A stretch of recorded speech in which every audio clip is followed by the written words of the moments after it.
Hello everyone, welcome to the Sapling of Knowledge. And today we are going to learn playing with construction. In our last video we already had discussed constructing square and rectangle. और आज हम यहाँ पे हमें 3 construction दिए गए हैं, उन कंस्ट्रक्शन को आज हम करने वाले हैं. ठीक है, आज फर्स्ट क्वेश्चन जो है, आज की वीडियो में फर्स्ट कंस्ट्रक्शन जो दिया गया है वो करेंगे. ओके, तो फर्स्ट कंस्ट्रक्शन हमें दिया गया है, draw a rectangle with side length 4 centimetre and 6 centimetre. तो हमें रेक्टेंगल ड्रॉ करना है with the side length 4 and 6 centimetre. After drawing check if it satisfy both rectangle properties. तो हमें कंस्ट्रक्ट करने के बाद क्रॉस चेक करके देखना है कि जो रेक्टेंगल हमने कंस्ट्रक्ट किया है वो रेक्टेंगल की जो 2 प्रॉपर्टीज है वो सेटिस्फाई करता है या नहीं करता है. तो रेक्टेंगल की 2 प्रॉपर्टीज क्या है, हमने लास्ट वीडियो में डिस्कस किया था. ओके, तो रेक्टेंगल की फर्स्ट प्रॉपर्टी है अपोजिट साइड्स आर इक्वल और ऑल एंगल्स आर 90 डिग्री. तो सारे एंगल्स 90 डिग्री के होने चाहिए और अपोजिट साइड्स इक्वल होने चाहिए. ये रेक्टेंगल की प्रॉपर्टी है. और कंस्ट्रक्शन के बाद हमें इसे क्रॉस चेक करना है. देखो, कंस्ट्रक्शन से रिलेटेड जो भी स्टेप्स है मैंने यहाँ पे स्टेप्स लिख दिया है. आज मैं आपको वीडियो में कंस्ट्रक्शन सिखाऊंगी, तो आप कंस्ट्रक्शन पे ध्यान देना. स्टेप्स आप यहाँ से लिख सकते हो.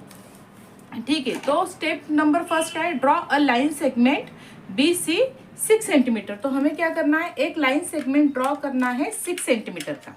ठीक है, उसको हम BC ये नेम देंगे. ठीक है, तो 6 सेंटीमीटर का लाइन सेगमेंट ड्रॉ कर लेते हैं.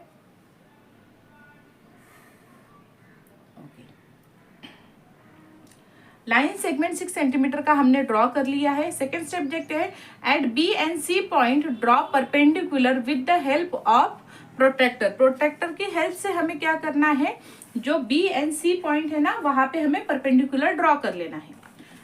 जब हमने रेक्टेंगल और स्क्वायर का कंस्ट्रक्शन किया था ना, उसमें हमने देखा था कि परपेंडिकुलर किस तरह से मार्क करना होता है. देखो, B के ऊपर, B पॉइंट के ऊपर इस तरह से हमें 90 डिग्री पे परपेंडिकुलर मार्क कर लेना है. ठीक है, एंड C पॉइंट के ऊपर भी सेम हमें क्या करना है, 90 डिग्री पे क्या करना है, परपेंडिकुलर को मार्क कर लेना है. ठीक है, okay. Mark point A on the perpendicular B. तो पहले ये जो हमने परपेंडिकुलर ड्रॉ किया है ना, उसे थोड़ा बड़ा करना है क्योंकि हमें उसके ऊपर कट लगाना है. ठीक है, ओके. अब हमें कहा गया है, mark A point on the perpendicular eight point B. B point के ऊपर हमें A पॉइंट को क्या करना है, मार्क करना है. एंड C पॉइंट के ऊपर हमें D पॉइंट को मार्क करना है. ठीक है, और कैसे मार्क करना है, सच दैट BA, मतलब यहाँ पे हम A पॉइंट मार्क करेंगे ना, तो BA is equal to 4 centimetre होना चाहिए और CD हमारा 4 सेंटीमीटर होना चाहिए. तो हम क्या करेंगे, पहले कंपास में 4 सेंटीमीटर का मेजरमेंट ले लेंगे. यहाँ पे दिखाती हूँ, 4 सेंटीमीटर का मेजरमेंट हमने कंपास में ले लिया है. और हम इसे B पॉइंट के ऊपर रख के, इस तरह से B पॉइंट पे रख के एक कट लगा देंगे. ठीक है, ये हमें पॉइंट मिल गया A.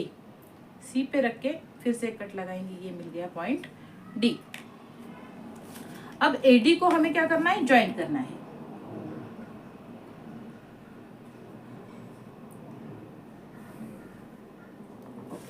तो हमें हमारा रेक्टेंगल मिल गया ABCD रेक्टेंगल हमने फॉर्म कर दिया. अब हमें कहा गया है उसे क्रॉस चेक करने के लिए, वेरीफाई करने के लिए कहा गया है, verify with the help of ruler that AB is equal to 6 centimetre. तो AB को क्या करना है, 6 सेंटीमीटर है क्या, रूलर से चेक करना है. देखो 6 सेंटीमीटर है, AD हमारा 6 सेंटीमीटर है क्या, इसको भी क्रॉस चेक करके देखना है. वेरीफाई कर दिया हमने, AD भी क्या है, 6 सेंटीमीटर है.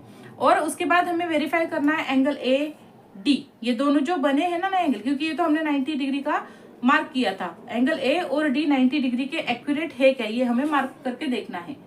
तो ये देखो, एंगल A जो है हमारा एक्यूरेट 90 डिग्री का आ रहा है.